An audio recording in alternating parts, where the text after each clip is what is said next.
नमस्कार, जय श्री कृष्णा। आप सभी का स्वागत, अभिनंदन। आज हम सुनेंगे शनि देव भगवान की व्रत कथा। बहुत पुराने समय की बात है। किसी नगर में राजा विक्रमादित्य राज करते थे। उनके राज्य में सभी स्त्री पुरुष बहुत ही आनंद से जीवन यापन कर रहे थे। कुछ दिन ऐसे ही बीतते गए। उधर शनि देवता राजा विक्रमादित्य के लगने की कोशिश में थे। राजा विक्रमादित्य को लगने के लिए शनि देव ने घोड़े के व्यापारी का रूप धारण किया और बहुत से घोड़े अपने साथ लेकर उज्जैनी नगरी पहुंचे। राजा विक्रमादित्य ने राज्य में किसी घोड़े के व्यापारी के आने का समाचार सुना तो अपने अश्वपाल को कुछ घोड़े खरीदने के लिए भेजा। घोड़े बहुत ही कीमती थे। अश्वपाल ने जब वापस लौटकर राजा को इस संबंध में बताया तो राजा विक्रमादित्य ने स्वयं आकर सुंदर और शक्तिशाली घोड़े को पसंद किया। घोड़े की चाल देखने के लिए राजा उस घोड़े पर सवार हुए तो वह घोड़ा बिजली की तरह तेज गति से दौड़ पड़ा। तेजी से दौड़ता हुआ घोड़ा राजा को दूर एक जंगल में ले गया और फिर राजा को वहां गिराकर जंगल में कहीं गायब हो गया। राजा अपने नगर वापस लौटने के लिए जंगल में भटकने लगा, लेकिन उन्हें लौटने का कोई रास्ता नहीं मिला। राजा को भूख प्यास लग आई थी। बहुत घूमने पर उसे एक चरवाहा मिला। राजा ने उसे पानी मांगा। पानी पीकर राजा ने उस चरवाहे को अपनी अंगूठी दे दी। फिर उससे रास्ता पूछकर वह किसी तरह से जंगल से बाहर निकलकर पास ही के एक नगर में पहुंचा। राजा ने एक सेठ की दुकान पर बैठकर कुछ देर आराम किया। उस सेठ ने राजा से बातचीत की तो राजा ने उसे बताया कि मैं उज्जैनी नगरी से आया हूँ। राजा के कुछ देर दुकान पर बैठने से उस दिन सेठ जी की दुकान पर बहुत बिक्री हुई। सेठ जी ने राजा को बहुत ही भाग्यवान समझा और खुश होकर अपने घर भोजन के लिए ले गया। सेठ जी के घर में एक खूंटी पर सोने का हार लटका था। राजा को उस कमरे में छोड़कर सेठ कुछ देर के लिए बाहर चला गया। तभी एक आश्चर्यजनक घटना हुई। राजा के देखते ही देखते सोने के उस हार को वह खूंटी निगल गई। सेठ ने कमरे में लौटकर हार को गायब देखा तो चोरी का संदेह राजा पर ही हुआ, क्योंकि उस कमरे में राजा के अलावा और कोई नहीं था। सेठ ने अपने नौकरों से कहा कि इस परदेसी को रस्सियों से बांधकर नगर के राजा के पास ले चलो। राजा ने विक्रमादित्य से हार के बारे में पूछा तो उसने बताया कि उसके देखते ही देखते खूंटी ने हार निगल लिया था। इस पर राजा ने क्रोधित होकर चोरी करने के अपराध में विक्रमादित्य के हाथ पांव कटवाने के आदेश दे दिए।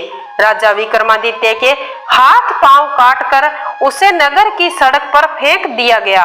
कुछ दिन बाद एक तेली वहां से गुजर रहा था। वह राजा को उठाकर अपने घर ले गया और उसे अपने कोल्हू पर बिठा दिया। राजा आवाज देकर बैलों को हाँकता रहता। इसी तरह तेली का बैल चलता रहा और राजा को भोजन मिलता रहा। शनि के प्रकोप की 7.5 पूरी होने पर वर्षा ऋतु प्रारंभ हुई।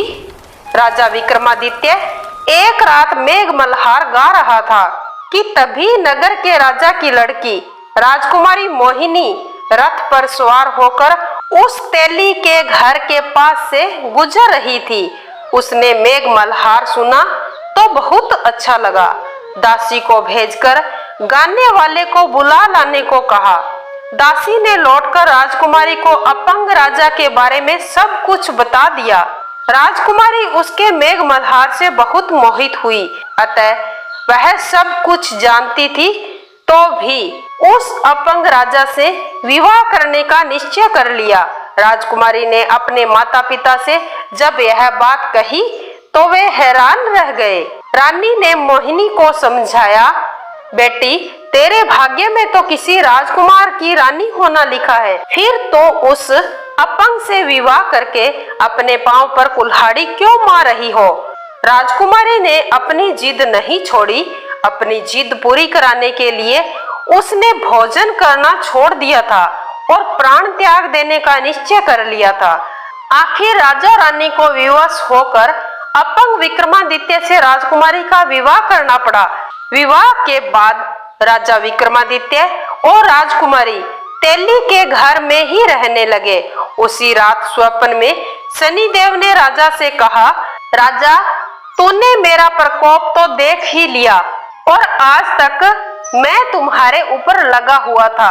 राजा ने शनिदेव से यह बात सुनकर शनिदेव के पांव पकड़ लिए और क्षमा मांगी और प्रार्थना की, हे शनिदेव, आपने जितना दुखी मुझे किया है और किसी को मत करना। शनिदेव ने कुछ सोचकर कहा, राजा, मैं तुम्हारी प्रार्थना स्वीकार करता हूँ। जो कोई स्त्री पुरुष मेरी पूजा करेगा, शनिवार का व्रत करके मेरी व्रत कथा सुनेगा, उस पर मेरी अनुकंपा बनी रहेगी। प्रातः काल राजा विक्रमादित्य की नींद खुली तो अपने हाथ पांव देखकर राजा को बहुत ही खुशी हुई। राजा ने मन ही मन में शनिदेव को प्रणाम किया।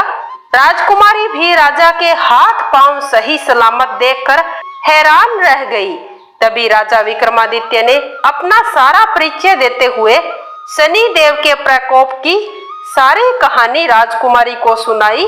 सेठ को जब इस बात का पता चला तो दौड़ता हुआ तेली के घर पहुंच गया और राजा के चरणों में गिरकर क्षमा मांगने लगा। राजा ने उसे क्षमा कर दिया और कहा कि इसमें आपका कोई दोष नहीं है, यह सब तो शनिदेव का प्रकोप था, क्योंकि शनिदेव मेरे ऊपर लगे हुए थे। सेठ राजा को अपने घर ले गया और उसे भोजन कराया। भोजन करते समय वहां एक आश्चर्यजनक घटना फिर घटी। सबके देखते ही देखते उस खूंटी ने हार वापिस उगल दिया। सेठ जी ने अपनी बेटी का विवाह भी राजा के साथ कर दिया और बहुत सारे स्वर्ण आभूषण और धन आदि देकर राजा को विदा किया। राजा विक्रमादित्य राजकुमारी मोहिनी और सेठ की बेटी के साथ उज्जैनी पहुंचे तो नगरवासियों ने राजा विक्रमादित्य का स्वागत किया।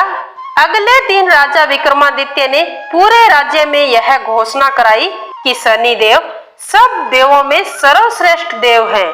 प्रत्येक स्त्री पुरुष को शनिवार का व्रत करना चाहिए और व्रत कथा अवश्य सुननी चाहिए। राजा विक्रमादित्य की घोषणा से शनिदेव बहुत ही प्रसन्न हुए और शनिवार का व्रत करने और व्रत कथा सुनने के कारण सभी लोगों की मनोकामनाएं शनिदेव की अनुकंपा से पूरी होने लगी और उस राज्य में सभी लोग आनंद पूर्वक रहने लगे। इसी प्रकार जो कोई भी मनुष्य शनिदेव भगवान का व्रत करता है और शनिदेव व्रत कथा का श्रवण करता है तो शनिदेव उनकी हर एक मनोकामना पूरी करते हैं। तो दोस्तों, आज की कथा अगर अच्छी लगी है तो इसे लाइक करना, अपने दोस्तों के साथ शेयर करना, साथ ही साथ हमारे YouTube चैनल व्रत पूजन त्योहार को सब्सक्राइब करना न भूलें। इसी के साथ ही हम आपसे विदा लेते हैं। जय शनिदेव, वंदे मातरम, जय श्री कृष्णा।